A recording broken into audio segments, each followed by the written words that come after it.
राधे राधे दोस्तों, जय जय श्री कृष्णा। मैं वंदना भोजक चैनल से आप सभी का एक बार पुण्य हार्दिक अभिनंदन करता हूं। आप लोगों का बहुत बहुत स्वागत करता हूं। दोस्तों, वास्तुशास्त्र के अनुसार जब हम अपने घर की सीढ़ियों का निर्माण करते हैं या हमारे घर के अंदर सीढ़ियां वास्तु अनुसार नहीं होती हैं, तो इससे हमारे घर में जो तरक्की के रास्ते हैं वो बंद हो जाते हैं, जो उन्नति के रास्ते हैं वो बंद हो जाते हैं और घर की आर्थिक स्थिति पर इसका बहुत गहरा असर पड़ता है।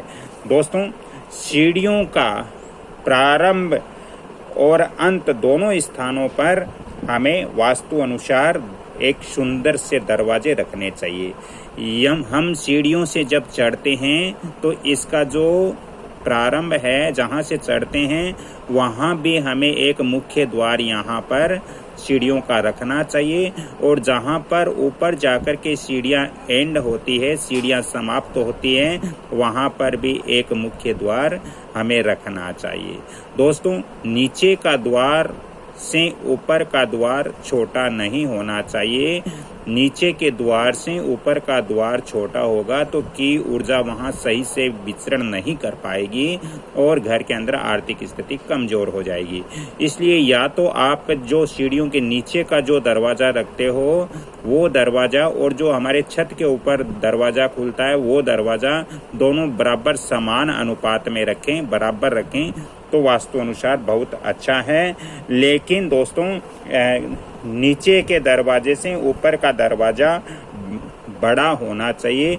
यदि बड़ा नहीं रखते हो तो बराबर भी आप रख सकते हो वास्तु शास्त्र के अनुसार, लेकिन छोटा नहीं होना चाहिए। दोस्तों, सीढ़ियों पर चढ़ते समय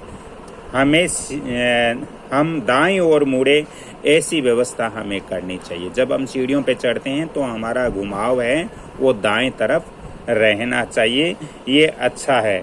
दोस्तों, सीढ़ियाँ प्रवेश द्वार के ठीक सामने नहीं होना चाहिए। जैसे यहाँ नक्शे में मैंने दिया है, ये प्रवेश द्वार है और इस प्रवेश द्वार के ठीक सामने यहाँ सीढ़ियाँ हैं, तो ये वास्तु शास्त्र के अनुसार गलत होता है। प्रवेश द्वार हमारा जो होता है, मुख्य द्वार या प्रवेश द्वार के बिल्कुल ठीक सामने सीढ़ियाँ नहीं होनी चाहिए। दोस्तों, इसके साथ ही हमारे घर का जो मध्य स्थान होता है, जिसको हम ब्रह्म स्थान बोलते हैं, यहाँ भी सीढ़ियों का निर्माण वास्तु अनुसार नहीं रखना चाहिए। दोस्तों, सीढ़ियाँ हमेशा घर के प्रवेश द्वार के बिल्कुल ठीक सामने होगी तो बहुत अशुभ होगा। इसलिए प्रवेश द्वार के ठीक सामने सीढ़ियाँ हमें वास्तु अनुसार नहीं रखना चाहिए। अब दोस्तों, सीढ़ियों का जो स्टेप हम देते हैं, सीढ़ियों की एक दूसरे की दूरी वास्तु अनुसार कितनी रखनी बहुत ज़रूरी है, क्योंकि बहुत सारे लोग कमेंट्स करते हैं और पूछते हैं, गुरुजी हम अपने घर के लिए सीढ़ियों का निर्माण कर रहे हैं तो हमें स्टेप की दूरी क्या होनी चाहिए।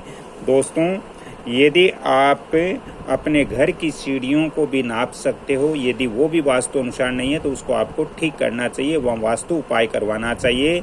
यदि आप नई सीढ़ी का निर्माण कर रहे हो तो दोस्तों, एक दूसरी सीढ़ी के बीच में यानी एक दूसरी सीढ़ी के मध्य 9 इंच का अंतर है, वो हमें रखना चाहिए वास्तु शास्त्र के अनुसार। दोस्तों, इससे 9 इंच से ज़्यादा आप यदि एक दूसरी सीढ़ी का अंतर रखते हो तो ये वास्तु अनुसार ठीक नहीं होता है, अशुभ होता है।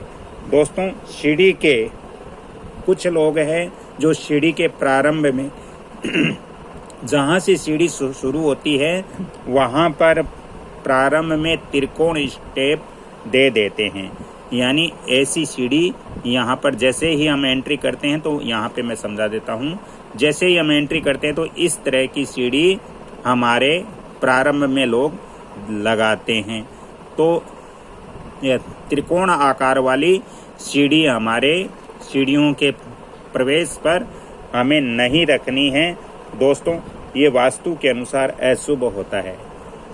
त्रिकोण आकार सीढ़ी हमारे सीढ़ियों के प्रारंभ में ऐसा स्टेप हमें नहीं देना चाहिए। दोस्तों, साथ ही सीढ़ियाँ जो हमारे मकान की होती है वो बिल्कुल हमारे घर के शयन कक्ष या जो हमारा घर का बैठक रूम होता है, जिसको हम गेस्ट रूम बोलते हैं, गेस्ट रूम के ऊपर या हमारे शयन कक्ष के ऊपर या हमारे घर का जो पवित्र स्थान होता है पूजा घर, उसके ऊपर हमें सीढ़ियों का निर्माण नहीं करना चाहिए, सीढ़ियां नहीं बनानी चाहिए।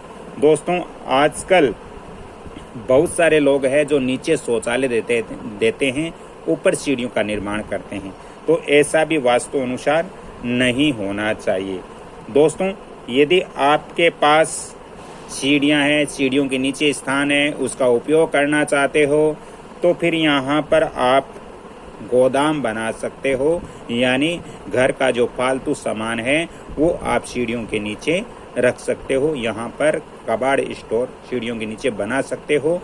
दोस्तों, वास्तुशास्त्र के अनुसार आज मैंने बहुत बढ़िया टॉपिक्स इस पर दिए हैं, अच्छा सा मैंने समझाया है।